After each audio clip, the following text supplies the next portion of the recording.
Bonjour, je suis Jérémy Ayop, conseiller immobilier sur Lyon et l'Est lyonnais et aujourd'hui, je réponds à cette question. Peut-on refuser une offre au prix ?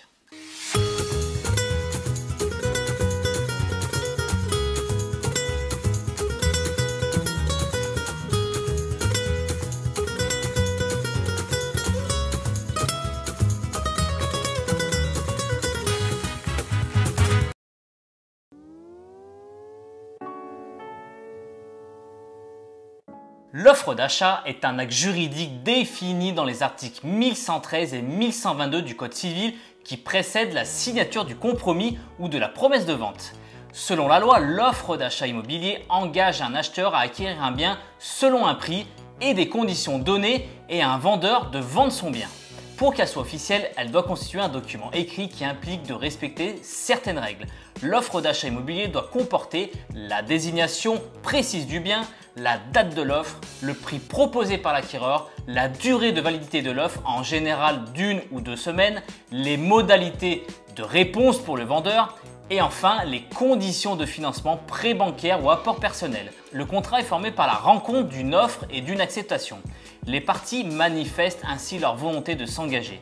Lorsque le vendeur reçoit une offre d'achat avec des conditions suspensives à un prix inférieur à celui indiqué dans l'annonce, il peut soit l'accepter, soit refuser, soit transmettre à l'acquéreur une contre-proposition écrite avec un prix supérieur ou des conditions différentes. Délai de vente, absence de servitude, etc. etc. Attention néanmoins car tout est encadré par des règles précises relatives aux situations. Car si le vendeur accepte l'offre, la vente est en théorie légalement conclue. Les deux parties doivent ainsi mener à bien l'achat en signant une promesse ou un compromis de vente. L'acquéreur n'est toutefois pas complètement engagé car il a le droit à un délai de rétractation de 10 jours à l'issue de la signature du compromis ou de la promesse de vente. Période durant laquelle il pourra renoncer à l'achat sans obligation de justification et sans pénalité.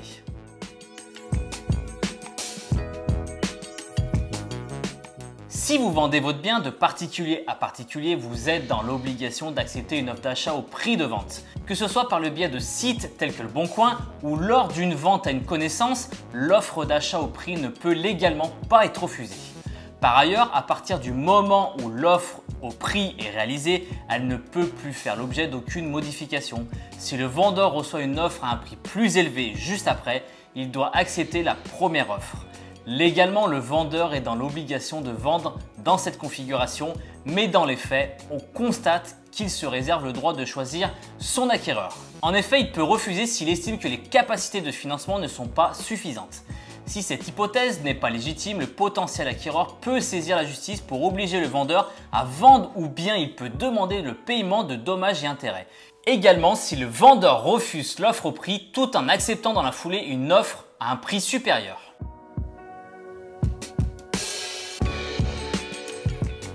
Un bien en vente dans un marché très tendu et à un prix raisonnable peut entraîner un tel engouement qu'il arrive qu'un vendeur reçoive plusieurs offres au même prix. Et comme il y a acceptation de l'offre de vente dès lors qu'une offre au prix a été faite, on peut considérer que le premier offrant est prioritaire, seulement dans le cadre d'une vente entre particuliers.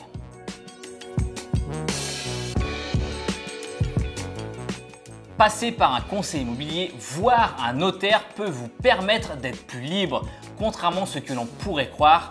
En effet, le vendeur peut refuser une offre au prix s'il a signé un mandat de vente avec un professionnel de l'immobilier qui est chargé de la vente de son bien. Selon la loi, le mandat, même exclusif, confère au mandataire une mission d'entremise et n'a pas pour objet de le substituer à son mandat pour la réalisation de l'opération. Ainsi, avec un conseiller immobilier, l'offre d'achat au prix n'a pas pour conséquence de former la vente. Dans l'éventualité où plusieurs potentiels acquéreurs formulent une offre d'achat au prix, c'est au vendeur de choisir quel dossier lui convient davantage, conseillé par les professionnels de l'immobilier. La solidité financière de la situation des acheteurs entre ainsi en ligne de compte. La jurisprudence de la Cour de cassation prévoit que le simple mandat de vente donné à un professionnel de l'immobilier ne suffit pas à engager le vendeur sur la vente du bien lorsqu'un acquéreur se propose de l'acheter aux conditions prévues.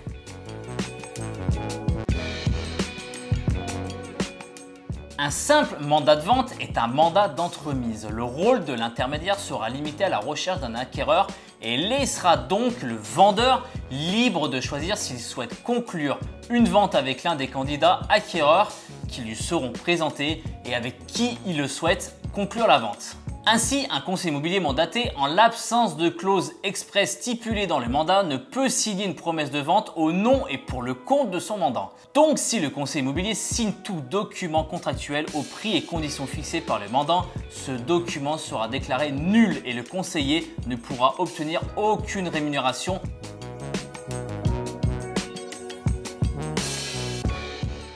Le mandat de représentation ou de procuration est une autorisation écrite de représenter ou d'agir au nom d'un tiers dans le cadre d'affaires privées, d'opérations commerciales ou de toute autre question juridique.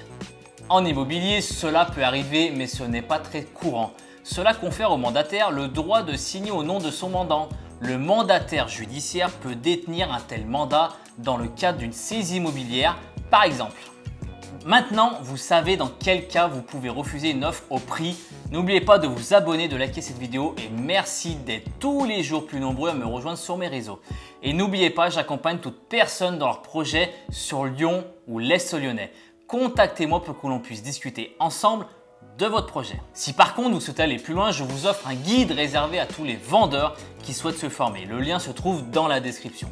En attendant, je vous dis à bientôt dans ma prochaine vidéo. Bonne journée et ciao!